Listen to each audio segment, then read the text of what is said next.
Pierre Palmade est toujours à l'hôpital, 3 jours après l'accident de voiture qu'il a provoqué, et dans lequel une femme enceinte a perdu son bébé. BFM Télévision donne des nouvelles du comédien avant qu'il ne soit entendu par la police. Le vendredi 10 février, aux alentours de 21 h, Pierre Palmade a été impliqué dans un violent accident de la route. Le comédien a percuté des véhicules venant de face sur une route départementale proche de la ville de Villiers-en-Bière, en Île-de-France. Son véhicule s'est déporté sur la gauche, fonçant droit sur une voiture qu'une femme enceinte conduisait avec son frère et son fils.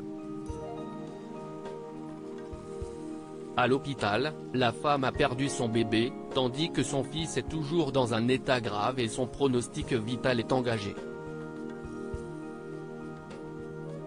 Pierre Palmade transporté entre la vie et la mort à l'hôpital vendredi dernier. De son côté, Pierre Palmade n'est pas en forme non plus. Juste après l'accident, il a été transporté à l'hôpital du Kremlin-Bicêtre entre la vie et la mort.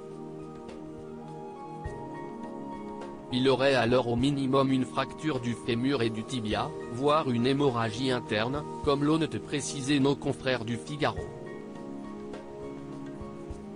Après une première nuit très compliquée, sa famille a expliqué dans un communiqué qu'il était désormais conscient. Ses jours ne sont plus en danger ce matin, précisait son entourage. Il se peut donc qu'il soit interrogé plus vite que prévu par la police, et pour cause, selon les premiers éléments de l'enquête, l'homme de 54 ans est responsable de ce dramatique accident puisqu'il a été testé positif à la cocaïne. Un résultat qui n'est pas des plus surprenants étant donné qu'il s'était déjà confié sur son addiction.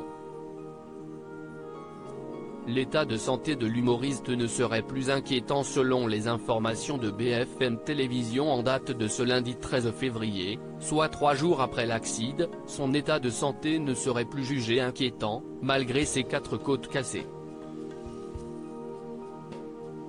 Toutefois, il reste hospitalisé pour être surveillé, un protocole qui est habituel.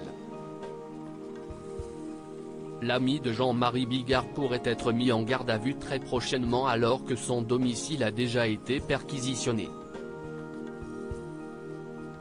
Pour rappel, il doit être entendu pour homicide et blessure involontaire par conducteur ayant entraîné une incapacité totale de travail supérieure à 6 mois. Mais pour cela, il faut que les médecins donnent leur feu vert aux autorités compétentes. À lire aussi accident de Pierre Palmade, les étranges découvertes de sa femme de ménage à son domicile, au lendemain de sa grave collision, mise à jour,